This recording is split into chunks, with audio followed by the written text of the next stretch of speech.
आइए आज हम न्यूटन के द्वितीय नियम पर आधारित जो उदाहरण दिए गए हैं उनका अध्ययन करेंगे। तो देखिए उदाहरण नंबर 5.2 में कह रहा है 90 मीटर प्रति सेकंड चाल से गतिमान 0.04 केजी संघत की कोई गोली लकड़ी के भारी गुटके में धंसकर 60 सेंटीमीटर दूरी चलकर रुक जाती है। कह रहा है गुटके द्वारा गोली पर लगने वाले औसत अवरोधी बल क्या है। तो कहने का मतलब यह है कि एक गुटका रखा हुआ है और उस गुटके में कोई गोली जो है जिसकी चाल 90 मीटर प्रति सेकंड है और उसका वजन जो है 0.04 केजी है, वो लकड़ी का भारी गुटका उसमें चल करके फंस जाती है। तो जाहिर सी बात है कि फंस जाती है तो गुटके का विरोधी बल उस गोली की गति का विरोध कर रहा है, तभी गोली पार होकर निकलने की बजाय उसमें फंस गई। तो वही पूछ रहा है कि कितना अवरोधी बल जो है काम किया जो उस गोले में उस गुटके में गोली फंस गई। अब देखिए जब कोई भी क्वेश्चन किया जाता है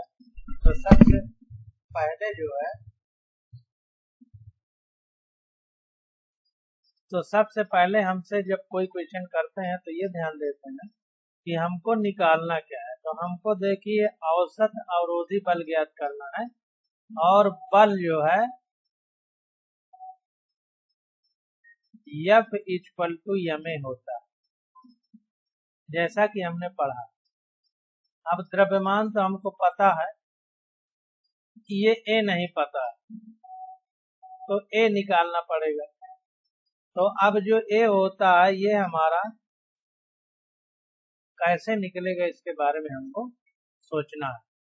तो मान लीजिए कोई गुटका है, ये गुटका है लकड़ी का और इसमें ये गोली आ रही है और ये गोली आ करके इसके अंदर धंस गई।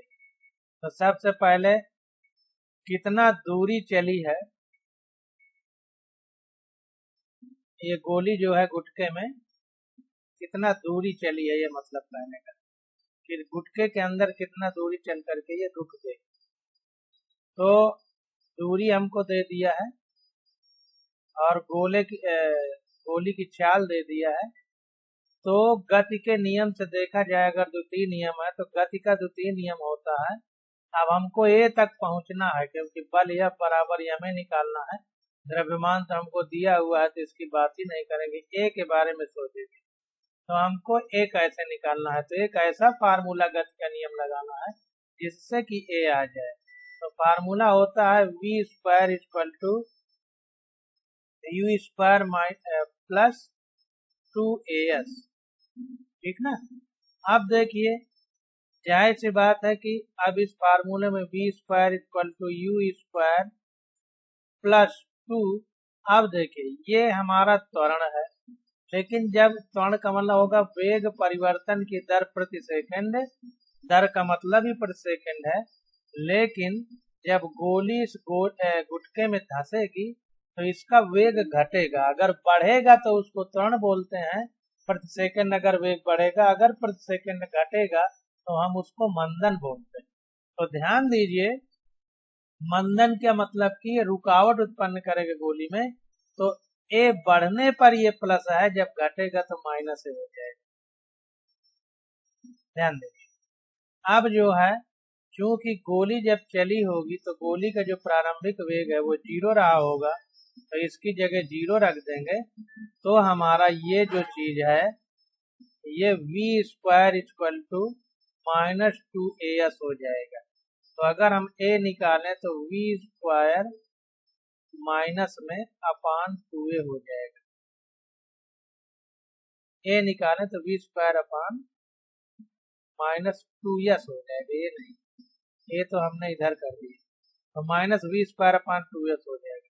तो वही चीज देखिए लिखा है a equal to minus v square upon 2s, ये u लिख दिया है तो इसी को मान लीजिए गोली।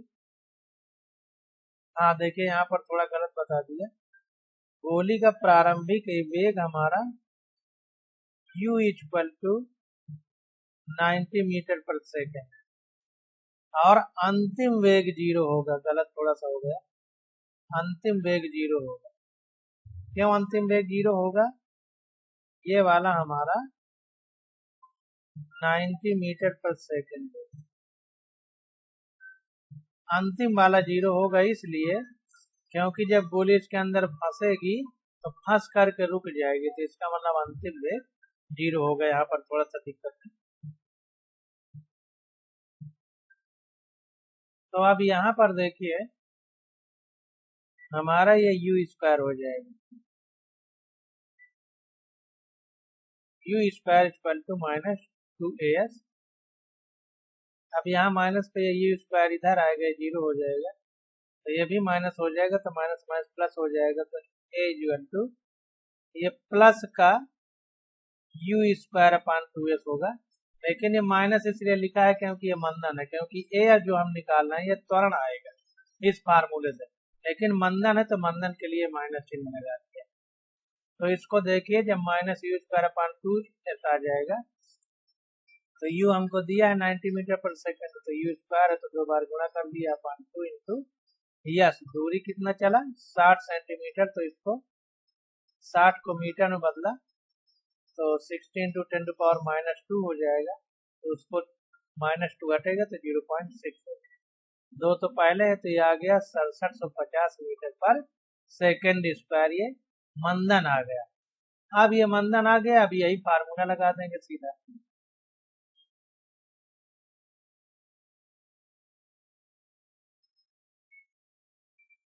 अब देखिए गति के द्वितीय नियम के द्वारा मंदन बल या इक्वल टू यमे हो जाएगा, तो यम हमारा 0.04 kg है और मंदन बल जो है 6750 है, तो ये आ गया 270 मीटर, 270 मीटर आ गया।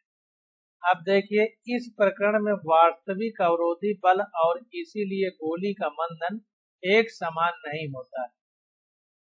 अब यहाँ पर देखिए एक चीज ये समझना है कि जैसे इस तरह से हम लोग निकाल दिए कि 270 न्यूटन का मंदन बल लगेगा, वास्तव में ऐसा होता नहीं, इसलिए कि गोली का प्रति सेकंड वेग जो घटते घटते तब वो जा करके रुकी, तो प्रति सेकंड परिवर्तन हो रहा है, तो वैसे यहाँ पर समाकलन अवकलन यानी इंटीग्रेशन डिफरेंशिएशन द्वारा इसको निकालना चाहिए, परंतु हम कैलकुलेशन डायरेक्ट कर रहे हैं, तो इसीलिए कह रहा है इस प्रकरण में वास्तविक अवरोधी बल और इसीलिए गोली का मंदन एक समान नहीं होता, इसीलिए उत्तर केवल औसत अवरोधी बल को व्यक्त करता है।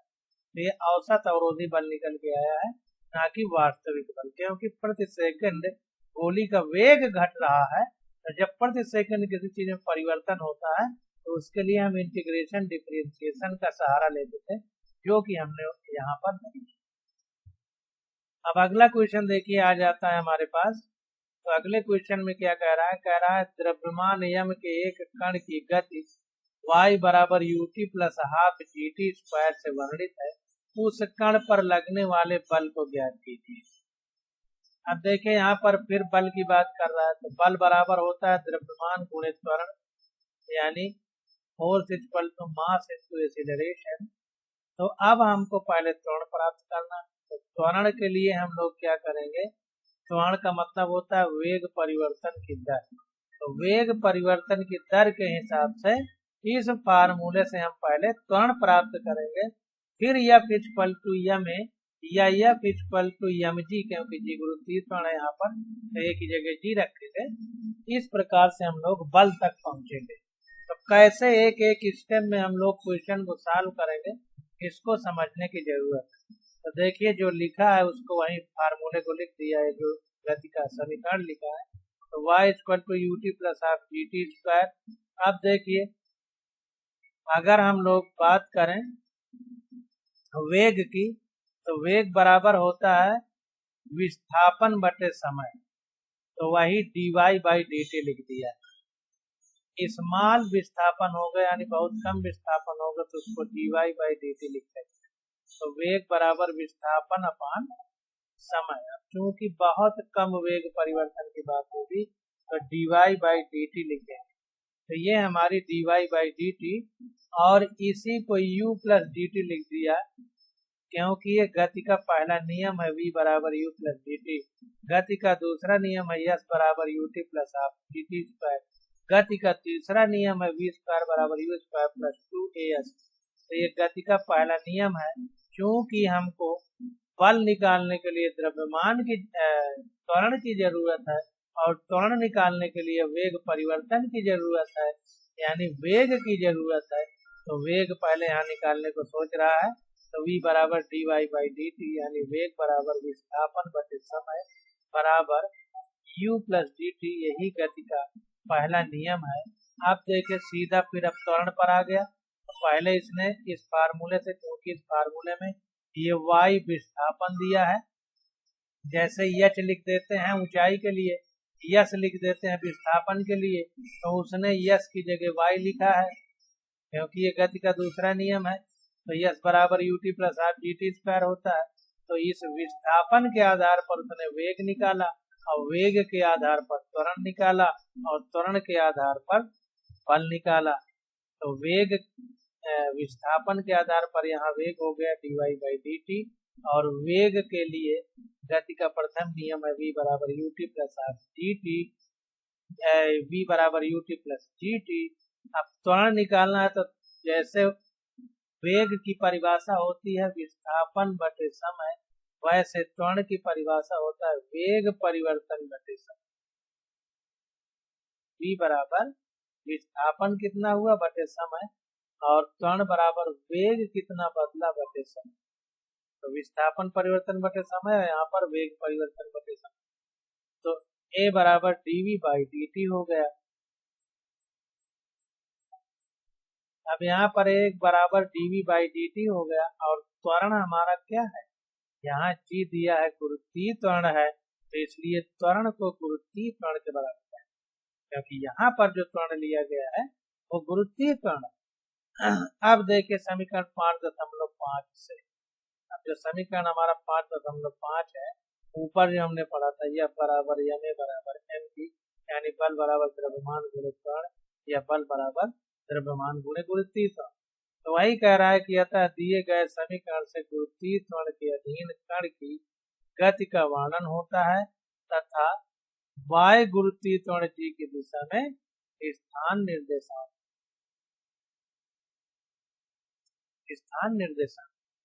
तो कहने का मतलब ये है कि समीकरण के आधार पर कैसे विस्थापन से वेग, वेग से त्वरण, त्वरण से बल तक हम लोग पहुंचे, एक एक करके ये बताया जाए। तो वही कह रहा है कि अतः दिए गए समीकरण से गुरुत्वीय त्वरण के अधीन कण की गति का वर्णन होता है तथा y गुरुत्वीय त्वरण g की दिशा में स्थान निर्देशांक, y हमारा किस दिशा बता रहा है, किसी कण यानी पर। अब देखिए अगला हमारा आ जाता है आवेग। आवेग को अंग्रेजी में हम नाम देते हैं इम्पल्स। तो इसके बारे में देखते हैं। तो देखिए एक संवेग शब्द था द्रव्यमान गुणे वेग, अब यहाँ पर आवेग है, तो आवेग के बारे में समझते हैं। तो आवेग बराबर बल गुणे समयावधि होता है, मतलब कितने समय तक बल लगा है, उसी को हम आवेग के बारे में व्यक्त करते हैं। और इसी आवेग को ही हम संवेग परिवर्तन भी कह सकते हैं, या संवेग परिवर्तन के बराबर होता है। कैसे होता है इसके बारे में हम लोग पढ़ करके समझते हैं। तो देखिए कह रहा है कि कभी कभी हमारा सामना ऐसे दृष्टांतों से होता है जिनमें किसी पिंड पर कोई बड़ा बल बहुत कम समय के लिए कार्यरत रहकर उस पिंड के संवेग में परिमित परिवर्तन करता है। कहने का मतलब ये है कि पिंड बहुत बड़ा है, तो अगर उस पर कोई बल लगता है तो जो संवेग में परिवर्तन है वो बहुत कम, परिमित मतलब सीमित रहता है। उदाहरण के लिए जब कोई गेंद किसी दीवार से टकराकर वापस परावर्तित होती है, तब दीवार द्वारा गेंद पर लगने वाला बल बहुत कम समय के लिए, जितने समय तक दोनों संपर्क में रहते हैं, कार्यरत रहता है, तो भी यह बल गेंद के संवेग को उत्क्रमित करने के लिए पर्याप्त होता है। तो कहने का मतलब ये है कि अगर हम किसी रबड़ की बाल को किसी दीवार पे पटकें तो दीवार से गेंद वापस आ जाती है, इसका मतलब ये है कि गेंद में द्रव्यमान है और वेग से जा रही है और दीवार से जैसे टकराई तो परावर्तित हो जाती है, यानी वापस लौटती है। तो इसका मतलब है कि उसकी दिशा में परिवर्तन हुआ, और दिशा में परिवर्तन हुआ तो इसका मतलब संवेग में परिवर्तन हुआ। जबकि जब दीवार से गेंद टकराई तो हो सकता है 1 सेकंड भी न टकरा के रही हो, तुरंत दीवार छोड़ के परावर्तित हो जाती है। तो वही कह रहा है कि बल तो बहुत कम समय के लिए लगा, लेकिन फिर भी संवेग में परिवर्तन हो गया। तो वही कह रहा है कि जब कोई गेंद किसी दीवार से टकराकर वापस परावर्तित होती है, तब दीवार द्वारा गेंद पर लगने वाला बल बहुत कम समय के लिए, जितने समय तक दोनों संपर्क में रहते हैं, यानी दीवार और गेंद, कार्यरत रहता है, तो भी यह बल गेंद के संवेग को उत्क्रमित करने के लिए पर्याप्त होता है। उत्क्रमित का मतलब उल्टा करने के लिए, जिधर को गेंद गई उसी के विपरीत लौटी, परावर्तित। प्रायः इन परिस्थितियों में बल तथा समयावधि को पृथक पृथक सुनिश्चित करना कठिन होता है, परंतु बल तथा समय का गुणनफल, जो कि पिंड का संवेग परिवर्तन है, एक मापन योग्य राशि है। इस गुणनफल को आवेग कहते हैं। तो आवेग की सीधी सी परिभाषा आ गई कि आवेग बराबर बल गुणे समयावधि, और यही हमारा संवेग में परिवर्तन है। तो वस्तु पर कोई कितना बल लगा रहा है, कितने समय के लिए, अगर इसका गुणा कर दिया जाए तो ये आवेग होगा, और यही संवेग में परिवर्तन होगा। अब ध्यान दीजिए कि जब कोई बल लग रहा है तो उस वस्तु की स्थिति में परिवर्तन जरूर होना चाहिए, क्योंकि वेग नहीं होगा तो फिर संवेग की बात हम लोग नहीं कर पाएंगे। तो इस बात को ध्यान रखें। अब आगे देखो क्या कह रहा है। अब आगे कह रहा है कि परिमित संवेग परिवर्तन उत्पन्न करने के लिए कम समय के लिए कार्यरत रहने वाले बड़े बल को आवेग का बल कहते हैं। तो संवेग में जो सीमित परिवर्तन हो रहा है और कम समय लग रहा है, तो उस कम समय में जो बल काम कर रहा है, जैसे दीवार में जो है गेंद टकराई और इतना कम सेकंड तक गेंद के टच में रही दीवार और तुरंत परावर्तित हो गई, तो दीवार ने जो गेंद पर बल लगाया तो उसी को आवेग बल कहते हैं, क्योंकि आवेग बराबर बल गुणे समयावधि है, तो यही बल हमारा आवेग बल कहा जाए।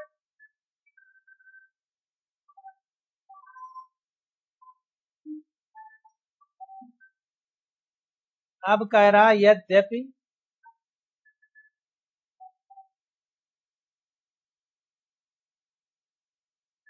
यद्यपि विज्ञान के इतिहास में आवेगी बलों को संकल्पनात्मक रूप से सामान्य बलों से अलग श्रेणी में रखा गया। तो जो आवेग वाले बल हैं, तो इनको जो सामान्य बल लगते हैं उनसे अलग रखा गया। अब फिर यही बात आ गई, न्यूटनी यांत्रिकी में ऐसा कोई विभेदन नहीं किया गया, लेकिन जो न्यूटन की मैकेनिक्स है, न्यूटन की यांत्रिकी है, उसमें कोई ऐसा विभेदन नहीं किया गया है। वैसे विज्ञान के इतिहास में जो आवेग बल हैं, उनको संकल्पनात्मक रूप में सामान्य बलों से अलग श्रेणी में रखा गया। अन्य बलों की भांति आवेगी बल भी बल ही है, केवल यह बड़ा है और कम समय के लिए कार्यरत रहता है। तो कुल मिलाकर के जो अन्य बल है उनकी तरह आवेग बल भी है, बस फर्क इतना है कि यह बल बहुत बड़ा है और बहुत कम समय के लिए काम करता है। अब देखिए आवेग बल पढ़ चुके हैं, तो अब इस पर आधारित हम लोग एक क्वेश्चन कर लेते हैं। क्वेश्चन से जो हमने पढ़ा है इसका स्पष्टीकरण बहुत अच्छे से हो जाएगा। तो देखिए क्वेश्चन कह रहा है, उदाहरण नंबर 5.4 कह रहा है, कोई बल्लेबाज किसी गेंद की आरंभिक चाल को 12 मीटर प्रति सेकंड में बिना परिवर्तन किए उस पर हिट लगाकर सीधे गेंदबाज की दिशा में वापस भेज देता है। जैसी बात है कि बल्लेबाज की तरफ गेंद आई और फिर वापस हो गई, तो बैट में जो गेंद टकराई उसके द्वारा बल लगा गेंद पर बैट के द्वारा, और बहुत कम समय के लिए लगा, तो यहाँ पर आवेग की बात हो जाएगी। और चूंकि वेग की दिशा बदल रही है, तो कुल मिलाकर के वेग में परिवर्तन हो रहा है, क्योंकि सदिश राशि है तो परिमाण बदले न बदले, अगर वेग की दिशा बदल रही है तब भी हम वेग में परिवर्तन ही कहेंगे। तो संवेग की भी बात यहाँ पर की जा सकती है। तो ये कह रहा है कि यदि गेंद की संगत यानी द्रव्यमान 0.15 किलोग्राम है तो गेंद को दिया गया आवेग ज्ञात कीजिए। गेंद की गति रैखिक मान लीजिए। तो गेंद की जो गति है वो रेखीय है, तो उस आधार पर कह रहा है कि गेंद का आवेग ज्ञात कीजिए। तो देखिए आवेग का जो फार्मूला था अभी हमने पढ़ा, तो उसमें ये था कि संवेग आवेग बराबर बल गुणे समय अंतराल, और यही बराबर था संवेग परिवर्तन के। तो हमको देखे द्रव्यमान दिया है और वेग दे दिया है, तो हम जाहिर सी बात है कि संवेग निकाल सकते हैं, क्योंकि वेग में परिवर्तन भी हो रहा है। तो इससे संवेग निकाल लेंगे और यही आवेग के बराबर होता है। तो जो संवेग होगा यही आवेग होगा। तो संवेग परिवर्तन बराबर क्या होता है? संवेग बराबर द्रव्यमान गुणे वेग परिवर्तन। तो द्रव्यमान हमारा कितना है, इसको इस तरह लिखेंगे, P इक्वल टू संवेग P इक्वल टू द्रव्यमान गुणे वेग परिवर्तन। द्रव्यमान गुणे वेग कितना? 12 मीटर प्रति सेकंड। तो इसको इस तरह लिख सकते हैं कि द्रव्यमान गुणे वेग, ये पहला वाला हो गया। अब माइनस परिवर्तन कितना है वो निकालना है, माइनस। अब चूंकि अब गेंद की दिशा, मान लीजिए ये दीवार, इससे गेंद इस तरह टकराई v वेग से और इस तरह लौट गई, ये मान लीजिए अभिलंब, ये अभिलंब है। तो गेंद ऐसे आई और इस प्रकार से लौट गई। तो ये अभिलंब में अगर हम कंपोनेंट घटक बनाएं तो दोनों घटक इधर को जाएंगे। तो कहने का मतलब कि वेग की दिशा एक बार इधर फिर एक बार इधर, मतलब कि विपरीत हो रही है इस कंपोनेंट के आधार पर। तो एक बार हमने v लिखा तो दूसरी बार माइनस करके यही पूरे को लिखेंगे। तो माइनस द्रव्यमान गुणे वेग हो जाएगा। वेग को माइनस किया गया, ध्यान दीजिए, द्रव्यमान को नहीं। तो 0.15 वेग 12 मीटर पर सेकंड माइनस, ब्रैकेट में भी माइनस, द्रव्यमान उतना ही है और वेग हमारा 12 होगा। यही चीज यहाँ पर लिखी हुई है। अब इसको एक तरह से और समझ सकते हैं, जैसे हमने ये लिखा है यहाँ पर, तो इसको ऐसे लिख सकते हैं, P इक्वल टू, ये हम कॉमन ले लेंगे ब्रैकेट में लिखेंगे प्रारंभिक वेग माइनस, ये पहले जो वेग इधर को है, अब पलट रही है तो माइनस, अब पलट गई तो वेग उल्टा हुआ। तो चूंकि सदिश राशि है तो उल्टा लिखने के लिए अगर दिशा बदलती है तो माइनस के साथ लिखा जाता है, तो ये माइनस के साथ लिख दिया इस प्रकार से। तो ये आ जाएगा P इक्वल टू, ये v जुड़ जाएंगे क्योंकि ये प्लस हो जाएगा तो 2 हो जाएगा, तो 2mv हो जाएगा। इसको डायरेक्ट हम निकाल सकते हैं इस तरह से। तो ध्यान दीजिए कैसे निकालना। तो ये कह रहा है, तो देखिए यहाँ पर संवेग परिवर्तन बराबर 0.15 गुणे 12 माइनस 0.15 गुणे 12 बराबर 3.6 न्यूटन सेकंड आ गया, क्योंकि संवेग बराबर होता है, अगर ऐसे आवेग बराबर बल गुणे समय तो न्यूटन सेकंड मात्रक होगा, और संवेग परिवर्तन आवेग के बराबर है, तो जो आवेग का मात्रक है वही संवेग का होगा, इसलिए न्यूटन सेकंड लिखा। अब देखिए नीचे लिख रहा है आवेग बराबर 3.6 न्यूटन सेकंड बल्लेबाज से गेंदबाज की दिशा में, बल्लेबाज से गेंदबाज की दिशा में होगा ये आवेग, इसको ध्यान देना। अब यहाँ पर देखिए ये इम्पोर्टेंट बात है कि जो आवेग है उसकी दिशा कैसे, ये कह रहा है कि बल्लेबाज से गेंदबाज की दिशा में, ये हमारे लिए एक बड़ा प्रश्न खड़ा है। तो मान लीजिए ये बल्ला है ये, और इस पर गेंद कोई टकराई इस प्रकार से, और ये वापस ऐसे चली गई इस प्रकार से। तो ये बैट जो है, इस पर जब गेंद टकराई तो बल किधर को लगा, इधर को लगा, इधर को, और वेग भी इधर को ही परिवर्तित हुआ।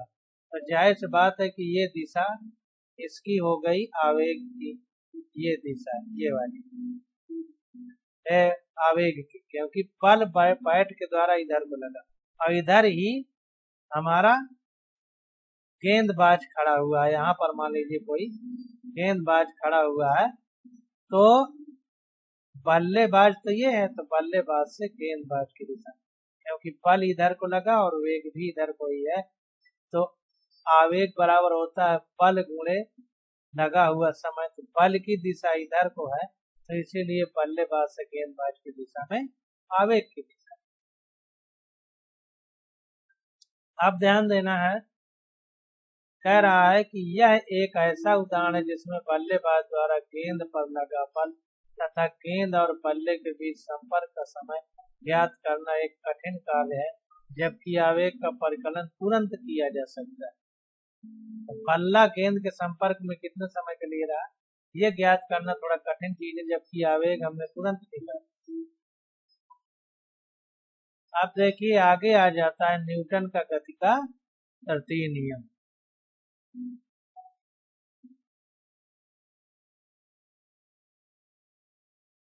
तब न्यूटन के गति के तृतीय नियम हम लोग अगले लेक्चर में स्टडी करेंगे। आज का लेक्चर बस यहीं तक।